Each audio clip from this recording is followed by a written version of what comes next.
Bonjour à tous, bonjour à toutes, je suis Mélissa Lossicero, thérapeute, praticienne en constellation familiale et aujourd'hui je réponds aux questions qu'on me pose le plus souvent au sujet des constellations familiales. Alors, première question, évidemment, qu'est-ce qu'une constellation familiale? Alors, une constellation familiale, c'est un moyen, un outil qui va nous permettre de créer un espace symbolique, une mise en place systémique de notre arbre généalogique. Alors, ça ne veut pas dire qu'on est obligé de mettre tous nos ascendants sur la scène sur laquelle on va observer la constellation, mais en lien avec une problématique, d'accord, une demande précise, on va pouvoir aller mettre en lumière les intrications, les non-dits, les loyautés inconscientes, les traumatismes hérités de nos ancêtres. Voilà. Donc il y a une espèce de jeu de rôle avec les participants quand on est en groupe, et puis sinon, quand on vient en séance en individuel, on travaille soit avec des petits objets, soit moi je prends les rôles des personnes de votre histoire qui ont une importance par rapport à la thématique de votre problématique. Et on regarde ce qui se passe dans le corps.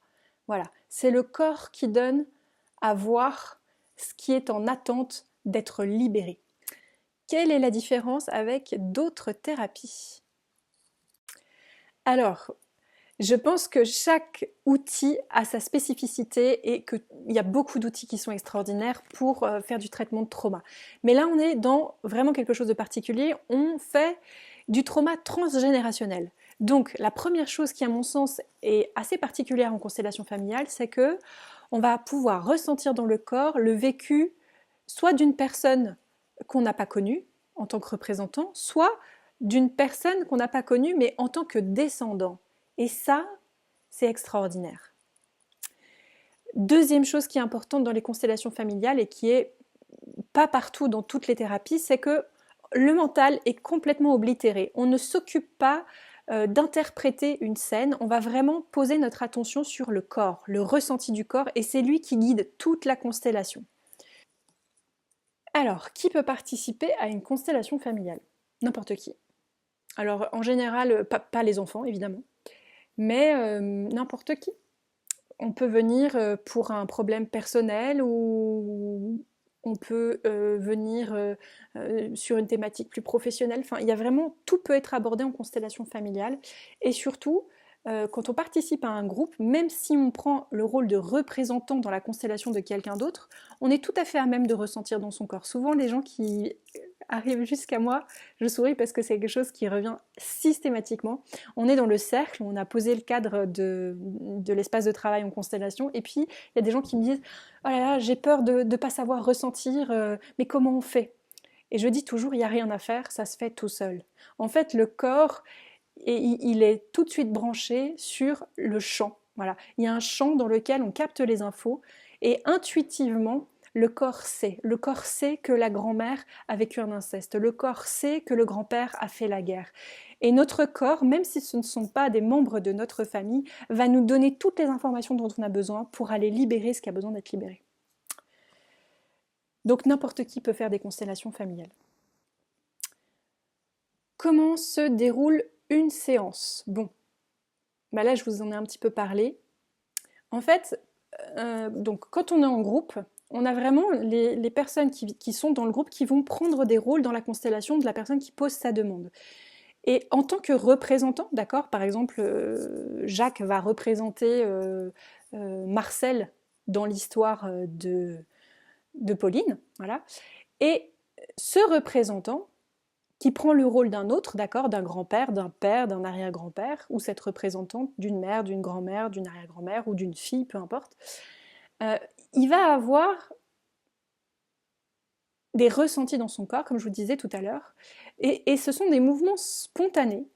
Et ces mouvements spontanés mettent en lumière le fait que parfois, une mère n'est pas à sa place, un enfant n'est pas à sa place, un tel a été rejeté, alors que c'est la chose la plus importante dans les constellations familiales, c'est que tout le monde ait sa place au sein du système. On ne peut pas rejeter des êtres, de la même manière qu'on ne peut pas rejeter ses parents. Il y a des lois fondamentales, en fait, dont parle Bert Hellinger, qui est non pas le fondateur des constellations familiales, mais celui qui a le plus développé la pratique, voilà, des constellations, et qui l'a amené en Occident et qui a permis sa diffusion. Donc on le remercie grandement pour son travail. Et il y a des lois fondamentales, voilà. Et ces lois fondamentales, c'est pas des choses qu'on décide, c'est pas de l'ordre de la morale humaine, c'est les lois cosmiques de l'univers. On ne peut pas y déroger. Et à partir du moment où on est dans une famille, on appartient à ce clan et chacun doit y avoir sa place, dignement.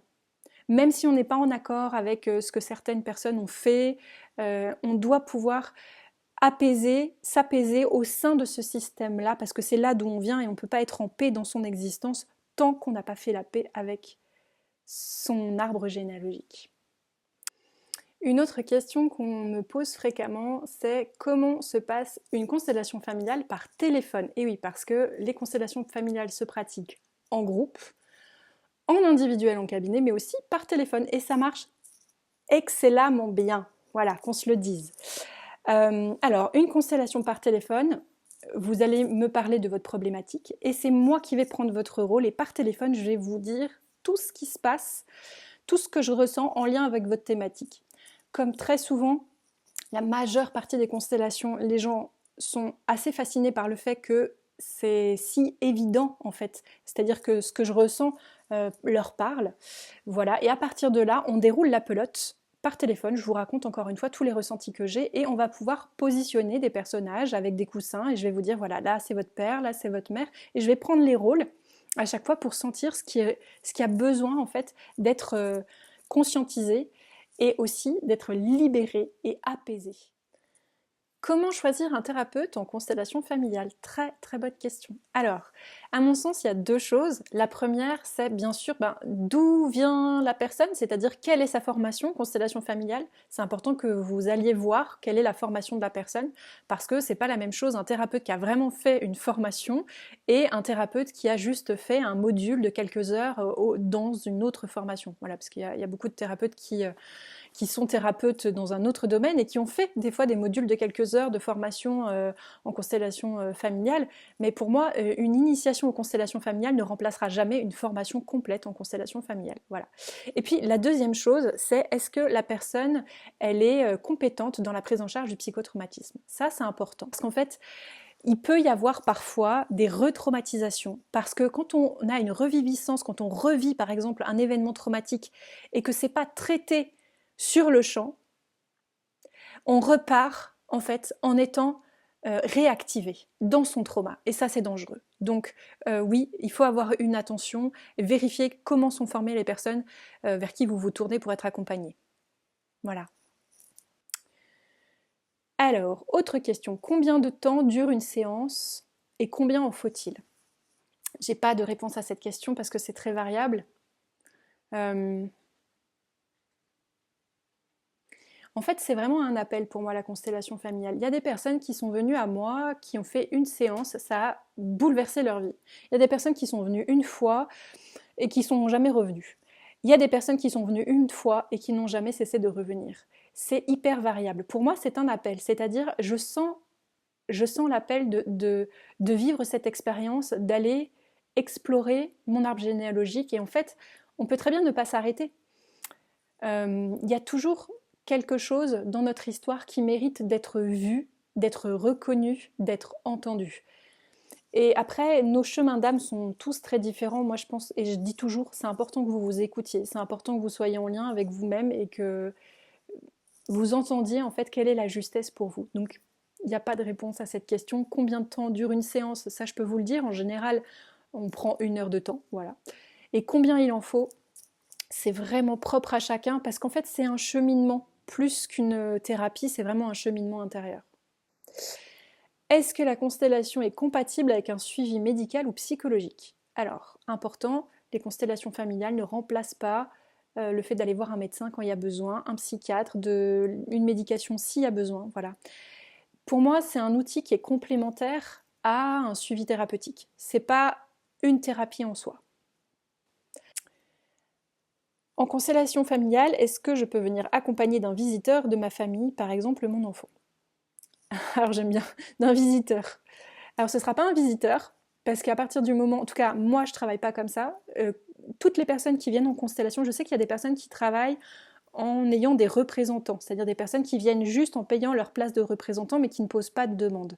Moi je travaille pas du tout comme ça parce que déjà c'est pas comme ça que ça m'a été transmis et pour moi ça a du sens le fait qu'à partir du moment où on s'assoit dans le cercle, on est mis au travail. D'ailleurs, très souvent, les gens me le disent, je sens que ça bouge, je sais que je dois venir à cette constellation, ça fait déjà une semaine, et ça bouge déjà dans ma vie. Je le sens, en fait. Et très très souvent, ça revient. Donc, quand une personne vient en constellation, elle fait partie du cercle, elle va prendre tous les miroirs au sein des autres constellations, elle va prendre des rôles et elle posera sa demande. Et s'il n'y a pas de demande, tout ce qui aura été vécu, en fait, ce sera déjà des échos pour elle, des miroirs, des choses qui vont mettre en mouvement de l'énergie dans son inconscient. Et donc, pour moi, il n'y a pas de représentants, il n'y a que des participants. Voilà, c'est important. Et donc, bien sûr, vous pouvez venir avec votre enfant. J'ai déjà eu mère et fille, j'ai rarement eu père et enfant. J'ai déjà eu aussi des sœurs, voilà. Donc oui, c'est super de venir en famille, vous pouvez venir à 2, à 3 et faire partie d'un groupe et poser des demandes complètement différentes. Il n'y a aucun problème avec ça. Et c'est souvent très très émouvant et très très réparateur. Est-ce que le nombre de personnes est toujours le même au sein du groupe? Ou est-ce que des personnes entre elles sortent mais jamais le même nombre et les mêmes personnes? Oula. Un groupe n'est jamais le même. Un jour, on peut faire un groupe à 3, 4, 5 personnes, comme on peut faire un groupe à 10, 15 personnes. À chaque fois, c'est différent. Alors là, c'est pareil, vous allez avoir des praticiens qui vont fonctionner tous différemment. Chez moi, les groupes sont petits parce que c'est important pour moi de pouvoir être en même temps connecté à l'énergie du groupe et en même temps vraiment d'être, comment dire, de vraiment vous accompagner avec le plus de présence possible de manière individuelle. Parce que ce qui se joue individuellement au sein du groupe, je sais que c'est hyper challengeant pour quasiment tous les gens qui viennent à moi. Et souvent, les gens me disent, c'est tellement plaisant d'être dans un petit groupe parce qu'on se sent vraiment écouté, vraiment entendu, vraiment accompagné. Et pour moi, c'est important. Donc moi, je prends maximum 10 personnes et encore, c'est assez rare que j'ai 10 personnes. Est-ce que je peux organiser une constellation familiale avec des personnes de mon choix et c'est toi qui interviens comme accompagnante? Oui, oui, je l'ai déjà fait. Et encore une fois, c'est donc pour n'importe quel groupe constitué, que ce soit des membres d'une famille ou des copains, des copines, on peut consteller avec n'importe quel groupe. Et à chaque fois, ce qui se joue et qui est formidable, c'est que ça va être différent. D'un groupe à un autre, l'énergie n'est jamais la même. C'est toujours passionnant. C'est ce que j'aime avec les constellations, c'est toujours passionnant. Voilà, c'était une vidéo un petit peu vrac de toutes les questions qu'on peut se poser au sujet des constellations familiales. Si vous en avez d'autres, n'hésitez pas à les poser en commentaire, j'y répondrai avec grand plaisir. Et puis je vous dis à bientôt, peut-être pour une prochaine vidéo ou pour une constellation familiale.